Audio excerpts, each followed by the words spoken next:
nakakagulat world. Isang nakakatawang tennis logic ang umiikot sa mundo ngayon. Si Alexandra Ayala ang talo kay Hailey Baptiste? Hindi. Si Alex ang nanalo laban kay Baptiste. Pero si Baptiste naman ang nakapagpabagsak kay Aryna Sabalenka, ang reigning world number 1 at isa sa pinakamalakas naman lalaro sa WTA Tour. Nitong February 15, 2026, sa Dubai Duty Free Tennis Championships WTA 1000, nakaharap ni Alex si American player Hailey Baptiste sa round of 64.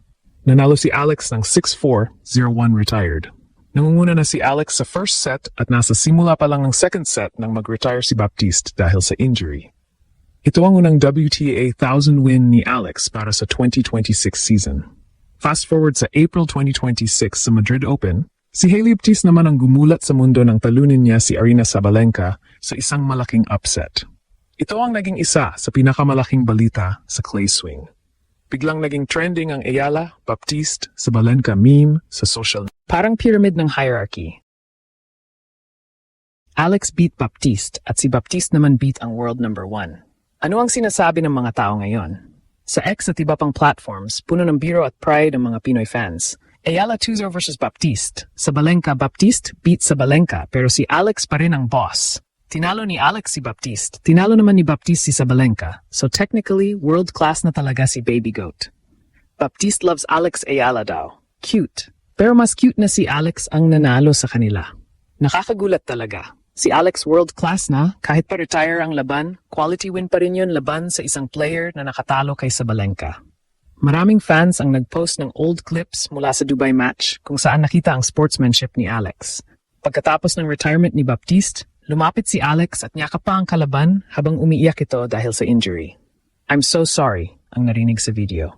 Ito ang nagpakita ng class ni Alex bilang atleta. Bakit importante ang context na ito? Si Hailey Baptiste ay hindi basta-basta na manlalaro. Siya ay isang matibay na American na may malakas na game sa hard at clay. Ang pagkapanalo niya kay Sabalenka sa Madrid ay malaking achievement dahil si Sabalenka ay kilala sa kanyang power at mental strength.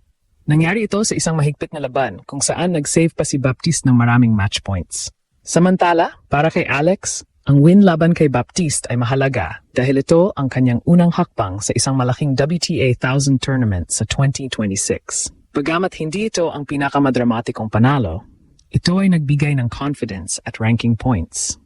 Si Alex ay kasalukuyang nasa paligid ng top 45 at patuloy na nagbubuild ng momentum papunta sa Roland Garros. Ang Ayala beat Baptiste who beat Sabalenka. Narrative ay nagiging fun way para ipakita na si Alex ay totoong nasa mundo ng world-class players na. Hindi na siya underdog. Siya na ang isang player na pinag-uusapan na may star power at may kakayahang maging threat sa kahit sino. Sa kabila ng lahat ng memes at biro, ang totoo ay parehong si Alex at Baptiste ay nagpapakita ng resilience. Si Alex ay patuloy na nag-i-improve sa kanyang game, mas matalas na ang kanyang baseline rallies, mas malakas ang kanyang mental toughness. Si Baptiste naman ay patunay na kahit hindi top 10, kaya niyang talunin ang pinakamahusay sa isang araw. Para sa Philippine tennis, ito ay isa namang ginulat ang mundo moment. Si Alex, na 20 years old pa lamang, ay patuloy na nagiging inspirasyon. Mula sa kanyang iconic win laban kay Iga Swiatek noong 2025 sa Miami, hanggang sa mga solid performances niya ngayon, malinaw na siya ay nasa tamang landas. Ngayong clay season, ang focus niya ay sa Rome at posibleng Parma bago ang French Open.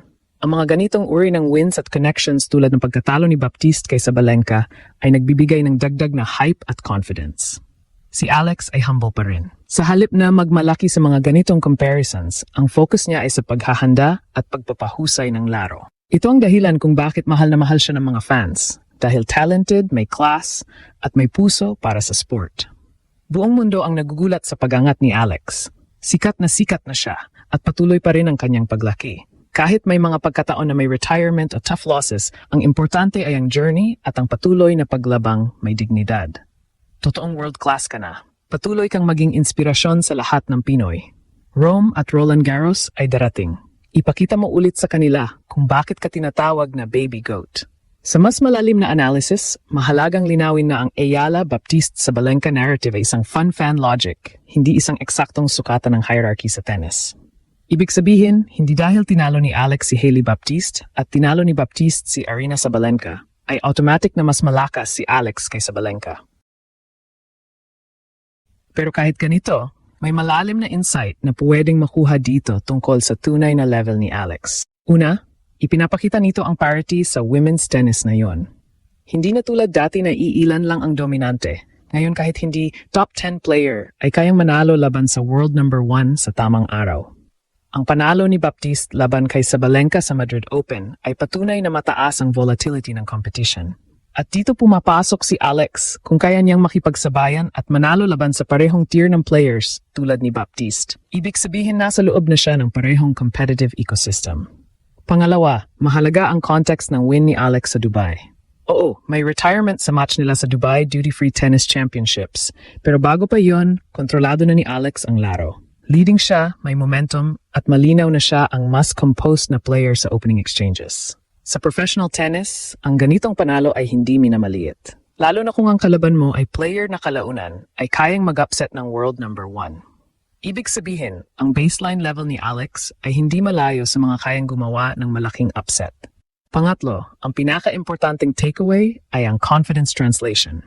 Ang ganitong klaseng narrative, even kung partly meme, ay may psychological effect. Sa fans, nagbibigay ito ng excitement at belief. Pero para sa player, ito ay subtle-reinforcement na kasama na ako sa level na ito.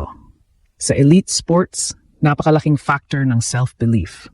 Kapag alam mong kaya mong talunin ng mga players na kayang tumalo ng top-ranked opponents, nagbabago ang approach mo sa matches.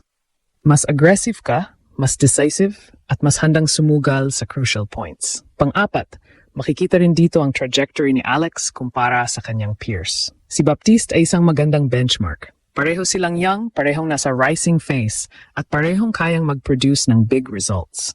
Kung si Baptiste ay nakascore ng upset laban kay Sabalenka, ang tanong ngayon ay, kailan gagawin ni Alex ang susunod niyang malaking upset sa 2026 season? Dahil kung susundan niya ang ganitong trajectory, hindi malabong siya mismo ang susunod na gumawa ng headline win laban sa top 5. Panghuli, mahalagang tingnan ang consistency versus peak performance. Ang panalo ni Baptiste laban kay isang peak moment. Ang panalo ni Alex laban kay Baptiste ay bahagi ng kanyang steady climb. Para maging tunay na world class, kailangang pagsamahin ang dalawa. Kayang manalo sa big moments at kayang mag-deliver consistently week after week.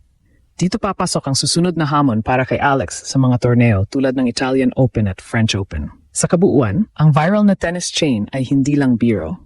Isa itong indikasyon na si Alex ay nasa loob na ng tunay na world-class conversation. Hindi pa siya tapos, hindi pa siya peak, pero malinaw na ang direksyon. At kung magtutuloy ang kanyang development, darating ang panahon na hindi na siya idadaan sa comparisons. Siya na mismo ang magiging standard.